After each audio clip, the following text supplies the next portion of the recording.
Вот теперь Apple точно умрет. Такие выводы делают разные обозреватели после каждого продуктового анонса. Это было еще при Стиве Джобсе, но особенно критики компании усилились после прихода к управлению компанией Тима Кука.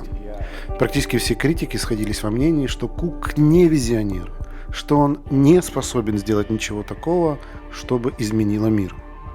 Тем не менее, уже после Джобса Кук представил как минимум 2 совершенно новых продукта, которые были придуманы, спроектированы и выпущены командой под руководством Кука.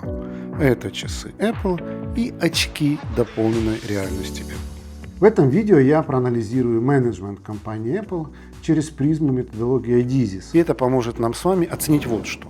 А будут ли акции компании Apple расти? Или же ее лучшие времена уже позади. Меня зовут Алексей Капуста, я консультант более чем 20-летним стажем, последние 12 из которых я провел в качестве регионального директора консалтинговой компании Института IDISIS. Вместе с командой консультантов я внедрял изменения в компаниях от 25 до 25 тысяч человек в разных странах мира. А еще автор вот этой книги «Методология IDISIS. Реальный опыт внедрения», которая вышла в издательстве «Миф». Если вы интересуетесь темами личной эффективности и развития собственного бизнеса, то подпишитесь на этот канал, чтобы не пропустить новые полезные видео. Компания Apple – одна из самых закрытых в мире. Ее управление, так же как и продуктовые линейки, стратегия и структура – это тайна под 7 замками.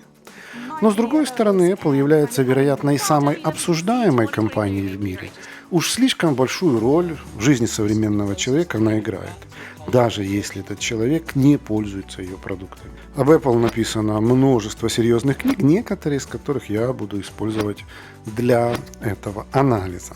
Чтобы предвидеть будущее компании, нужно понять, на каком этапе жизненного цикла она находится сейчас. Я очень коротко напомню вам теорию жизненного цикла, чтобы мы с вами пользовались одинаковыми инструментами для анализа. Ицхак Адизис говорит, что компания развивается по предсказуемой кривой. От рождения, младенчества, этапа «давай-давай», юности, стабильности, расцвета и до этапов старения, среди которых аристократия, охота на ведьм, бюрократия и смерть. Рождение компании комментировать нет смысла. Во младенчестве компания отчаянно ищет себя, свой продукт, ежедневно рискуя закрытием. Как только финансовый поток налаживается, компания продает все больше и больше, и начинается этап «давай-давай», когда компания плодит новые и новые продукты и направления, не до конца отдавая себе отчет «зачем?». Затем ей приходится собраться, бюрократизироваться в хорошем смысле этого слова, наладить процессы, отбросить все лишнее, сосредоточившись на главном. И это дает ей шанс попасть в расцвет, когда компания на 100% реализует свой потенциал. Компания может вечно находиться в состоянии расцвета, но если начнет почивать на лаврах и заиграется в форму, забывая про содержание, то станет жертвой более молодых конкурентов. Падение в старость начинается на этапе аристократии, когда дела все хуже и хуже, ищут виновных, и это уже охота на ведьм, а далее выживают только бюрократы, да и то недолго. Вот вам одноминутный пересказ того, что подробно описано вот в этой книге на 450 страницах. Давайте посмотрим, как Apple шла по этапам жизненного цикла и попробуем определить, а на каком этапе она находится сейчас. Легче всего, наверное, с рождением. Все знают, что Apple родилась 1 апреля 1976 года. Стив Джобс и его партнер Стив Возняк в гараже основали компанию. Младенчество длилось примерно до конца 70-х. Уже в это время, благодаря феноменальным продажам компьютера Apple II, Apple становится ведущей технологической компанией мира. А в 1980 году Apple выходит на биржу и становится публичной компанией. Соответственно, примерно с конца 70-х у компании начался период «давай-давай». Этот период характеризуется быстрым ростом и внутренними распрями внутри компании. Одно из подразделений делало компьютер под названием Lisa, второе Macintosh. Внутренняя конкуренция порождало вражду в компании, влияние Джобса падало, что частично объясняется некоторой потерей фокуса, самонадеянностью и даже потерей связи с реальностью у учредителя компании. Согласно Адизису, далее у компании есть два варианта развития событий. Это жесткий кризис, который Адизис называет западня основателя, или плавный вход в юность. Как это ни странно, но Apple пошла по пути жесткого кризиса, который в основной логике своей полностью соответствует тому, что написано у Адизиса, но с определенной спецификой. Итак, вот что происходит с компанией в середине 80-х. В сентябре 1985 года Совет директоров отстранил Стива Джобса от всех должностей в компании, фактически выгнав его из им же основанной компании. Без Джобса компания начала постепенно терять фокус и расширять до нельзя свою продуктовую линейку. Apple экспериментировала с рядом непрофильных продуктов, включая цифровые камеры, портативные аудиоплееры для компакт-дисков, динамики, игровые приставки, онлайн-сервисы типа eVault и даже с телевизионной техникой. Примерно в это время у нее появился действительно опасный конкурент – компания Microsoft, которая быстро завоевывала рынок с помощью своей системы Windows, сосредоточившись на поставке программного обеспечения для недорогих персональных компьютеров. Еще одним слабым местом компании Apple была операционка, которая проигрывала соответствующей операционке Microsoft, в частности из-за неспособности работать в режиме многозадачности. Дела шли все хуже. В 1996 году правление решает купить компанию, основанную Джобсом после ухода. Она называлась Next, чтобы построить новую операционку на ее основе, а заодно и вернуть соучредителя Стива Джобса. Что интересно, что сначала Джобса взяли в качестве советника и лишь позже назначили генеральным директором. Если посмотреть на схему жизненного цикла, то мы видим, что кризис этот может привести к смерти компании. И Apple, как это ни странно, уверенно шла к смерти. Но совет директоров восстановил падение тем, что позвал Джобса назад. Тут необходимо небольшое отступление. По Адизису профессиональный менеджер и предприниматель – это два разных стиля. И в управлении компанией их ни в коем случае нельзя подменять. Другими словами, нельзя ставить предпринимателя на роль менеджера и наоборот. Редко из предпринимателя может получиться менеджер, и опять же обратная ситуация маловероятна. Но в случае со Стивом Джобсом произошло именно это. Находясь в вынужденной ссылке по отношению к Apple, он вырастил сразу две компании. Одна сегодня нам с вами довольно мало известна, она называется Next, а вторая более чем известна, называется Pixar. Первую, как я сказал выше, купила сама Apple, а вторая была крайне выгодно продана медиа-империи Disney. Если вчитаться в биографию Джобса именно этого периода, мы видим, что его талант изобретателя и предпринимателя обогатился именно талантом менеджера. Поэтому Apple, возвращая Джобса, приняла не просто верное, а лучшее из возможных решений. Итак, год 1997, и Apple находится примерно тут. Джобсу предстоит навести порядок и, главное, порядок в продуктовой линейке. В первые месяцы после прихода к управлению Джобс сокращает 70% из существовавших продуктов компании. Его задача – вернуть потерянный фокус. При этом фокус этот не столько продуктовый, но фокус на ДНК компании. Да, сокращенные продукты помогают оздоровить финансовое состояние, но главное – лучше делать меньше, но в стиле Apple, с ДНК Apple. Кстати, оздоровить финансовое состояние помогает инвестиции в $150 миллионов от заядлого конкурента компании Microsoft. 6 мая 1998 года Джобс представляет цветной iMac. С технической точки зрения это была довольно отсталая машина, но дизайн – это было возвращение Apple во всей своей красе. Это был компьютер концепции «все в одном», напоминающий оригинальный Macintosh. iMac имел невероятный успех. Компания продала 800 тысяч единиц за первые 5 месяцев. Apple постепенно переходит в юность. Она проактивно управляет своим бизнесом, у нее быстро выравнивается финансовое состояние, и страхи банкротства постепенно забываются. Компания выпускает на рынок ноутбук потребительского сегмента iBook. В 2001 году объявляет о выпуске принципиально новой операционной системы Mac OS X или Mac OS 10. Но юность — это стабильная работа и стабильный заработок, а Apple и Джобсу нужно больше, Стиву Джобсу нужен расцвет. А расцвет — это, по сути, управление будущим, это формирование новой реальности. И Стив накапливает силы для того, чтобы представить миру свою новую реальность. 23 октября 2001 года Стив Джобс представляет iPod. По сумме формальных признаков iPod — это не будущее. Это один из MP3-плееров, которых на тот момент на рынке существует уже уйма.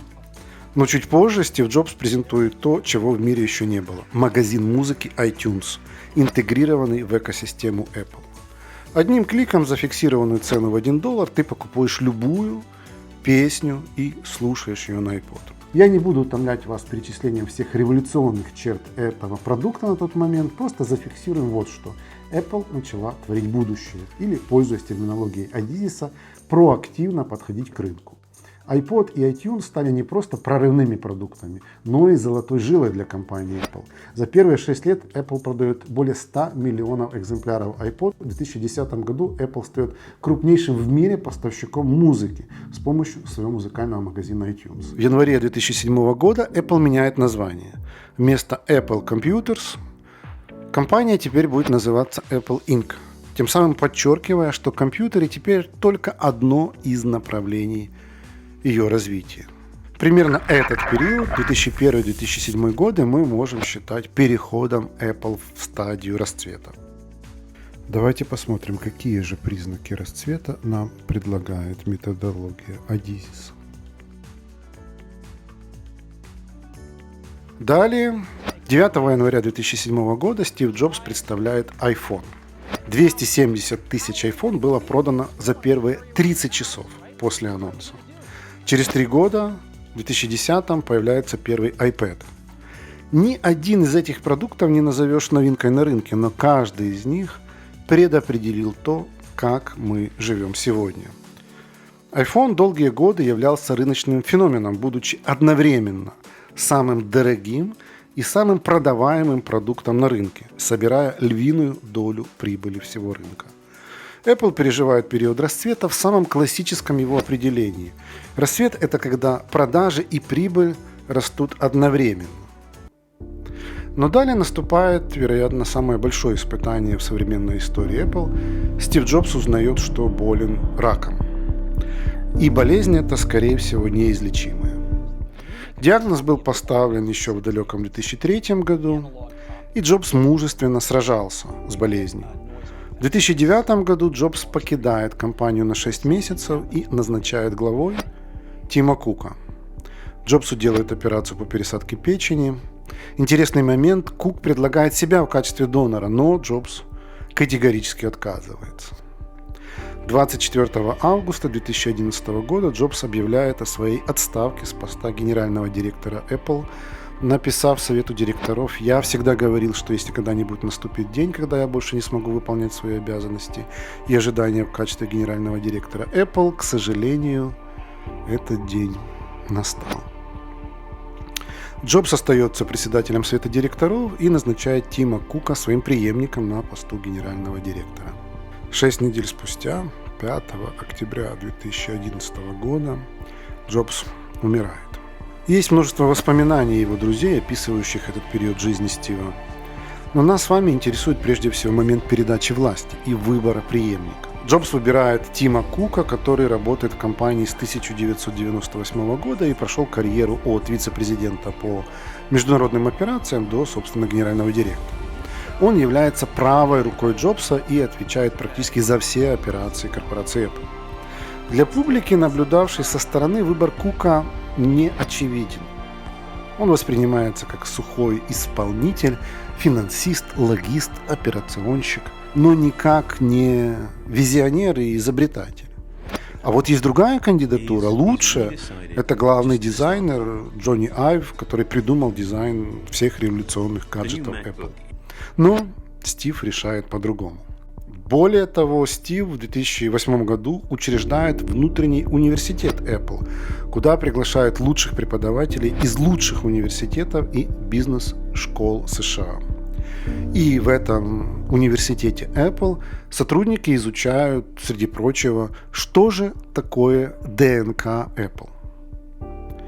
Одной из важнейших задач университета Apple стало обеспечить succession, то есть плавную передачу функций в компании от одного менеджера к другому.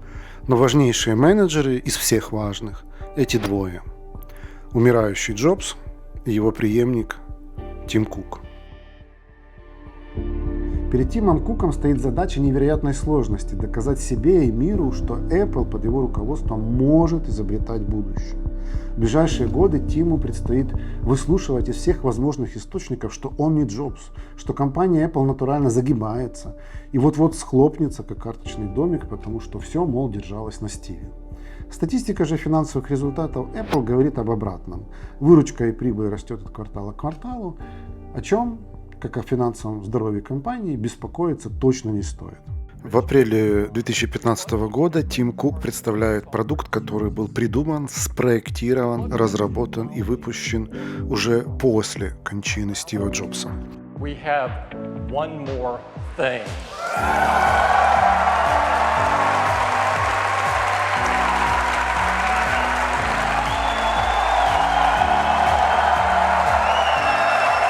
Это продукт, к которому Джобс точно не имел никакого отношения, и это умные часы Apple Watch. Как часто бывает у Apple, продукт первого поколения не слишком функционален, но обладает очень секси дизайном. И Apple Watch становятся самыми продаваемыми часами в мире. В сегменте умных часов на момент съемки этого сюжета доля Apple Watch превышала 30% в штучном выражении и 60% в деньгах. У Адиса есть прекрасная мысль про восприятие рынка. У стареющей фирмы очень узкое восприятие рынка, и она наслаждается своей долей на рынке. Молодая компания постоянно раздвигает границы своего воспринимаемого рынка.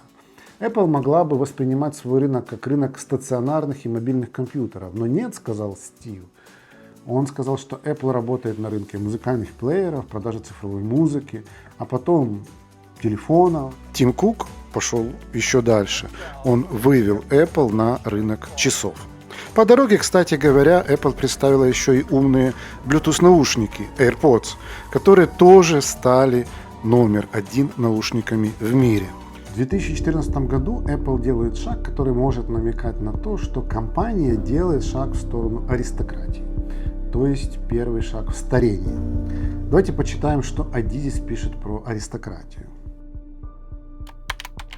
Когда организация вступает в пору аристократизма, форма начинает доминировать над функцией. Только в одном ее коридоре смогли бы успешно разместиться несколько организаций младенцев. В 2017 году Apple открывает офисный центр Apple Park стоимостью свыше $5 миллиардов. Там есть оздоровительный комплекс, несколько огромных конференц-залов, кафе, внутренний парк и так далее. На первый взгляд, первый шаг в аристократию. Но давайте присмотримся поближе. Еще одна цитата из Адизиса. Компания, достигшая расцвета, начинает консолидировать свои рабочие помещения, поэтому она переезжает в такое место, где может разместить все свои взаимосвязанные подразделения. Работники начинают гордиться тем, как эффективно они используют свое пространство. Офисы отличаются продуманной планировкой, а производственные помещения хорошо соответствуют тем задачам, для решения которых они строились. Многочисленные репортажи из Apple Park говорят нам, что даже столь колоссальная инвестиция в офисную недвижимость подтверждает скорее молодость компании, чем ее скатывание в старение. 5 июня 2023 года Тим Кук показывает устройство, которое, по его словам, должно перевернуть наше с вами будущее. Маску виртуальной и дополненной реальности Apple Vision Pro. Стоимость запредельная – $3500. Функционал и необходимость не очевидны с первого взгляда.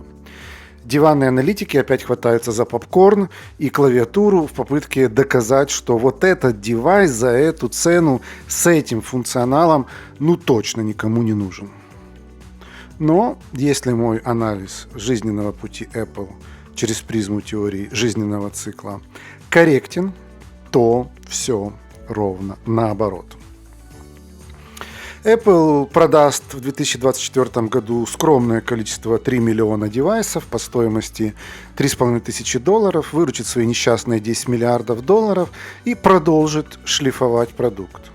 Далее Apple Vision повторит судьбу iPhone, iPad, Apple Watch.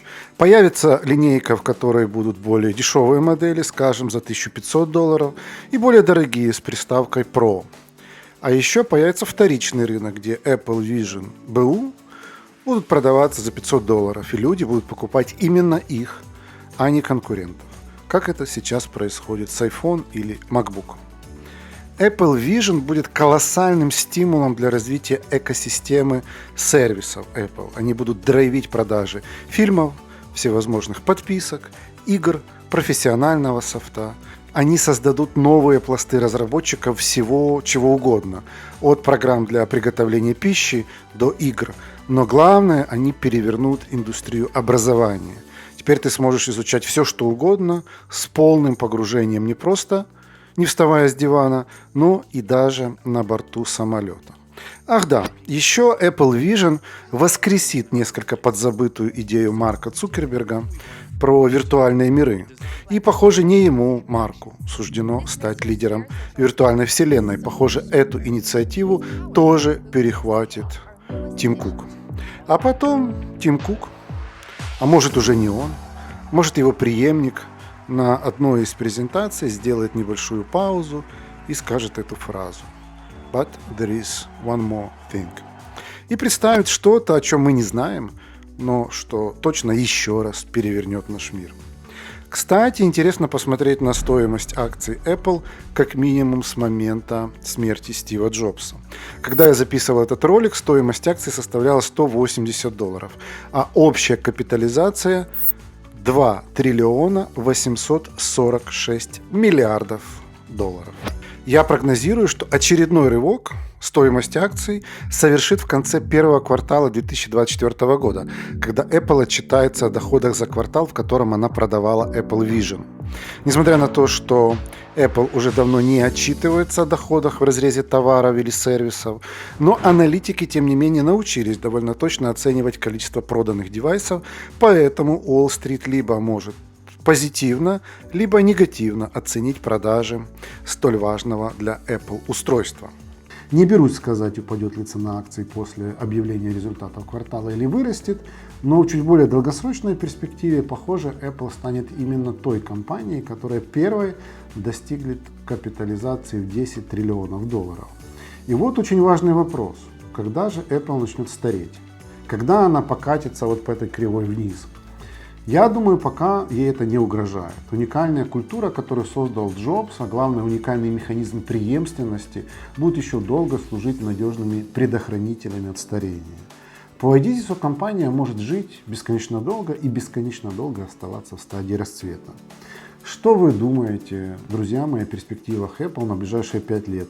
Вы станете инвестировать в их акции или воздержитесь? Напишите в комментарии, будет интересно прочесть ваше мнение. На этом позвольте закончить этот самый длинный сюжет в истории этого канала. Надеюсь, вы почерпнули из него что-то интересное и полезное для себя. Если да, не поленитесь наградить нас лайком, а если стилистика и тематика канала в целом вам интересна, то обязательно подпишитесь и кликните на колокольчик, чтобы получать уведомления о новых, еще более интересных и полезных видео на канале.